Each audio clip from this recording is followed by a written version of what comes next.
Paano makakaligtas ang isang grupo ng mga tao laban sa isang malaking anaconda? Rivers of the Amazon. Mate, this skin is 3 or 4 years old. Whatever shed it has grown since then.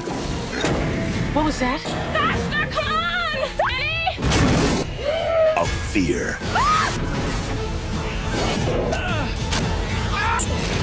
Tungkol ito sa isang film crew na pupunta nga sa gitna ng gubat para gumawa ng documentary. Ang goal nila ay mahanap nga ang isang tagong tribo, pero ayun lang, iba nga ang mahanap nila. Dahil habang nasa gitna nga sila ng gubat, dito nga sila atakihin ng isang malaki at gutom na anaconda. Sama ang isang taong niligtas nila, dito nga nila tatakasan at lalabanan yung anaconda, kung saan hindi nga ito magiging madali dahil bukod sa malakas at malaki nga yung anaconda, meron pa nga silang ibang kalaban na makakalaban din. Title ng movie, Anaconda. Pinanood ko to kasi nga nagkaroon na nga ng bagong remake with Jack Black and Paul Rudd and sobrang sikat kasi nito, lalo na nga nung early 2000. Alam mo yung time dati na uso yung mga movies na may mga malalaking hayop nga na kailangan nga makalaban sa gitna nga ng gubat, mga ganon.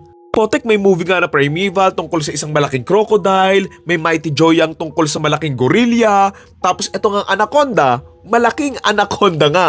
Alam ka namang kabayo, di ba? Anaconda nga yung title eh.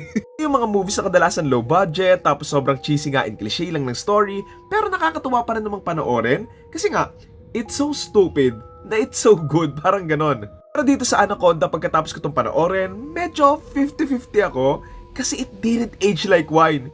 It aged na parang gatas.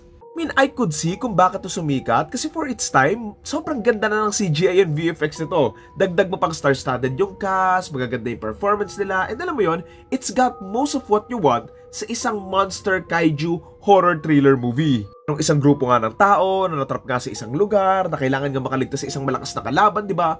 Okay naman eh, pero for me, yung pinaka-weakness nga ng movie is yung pacing nga nito. Kasi yeah, enjoyable naman yung mga anaconda scenes na hindi naman nagmukhang tanga yung mga anaconda in terms of itsura. Pero kasi those scenes are only as good as kung paano nga sila piniplace doon nga sa mismong movie. Kung paano nga nila yung binibuild up na ayun nga yung nakulangan ako dito na nakakawala kasi siya ng magandang effect sana kasi nga sobrang all over the place lang ng pacing eh.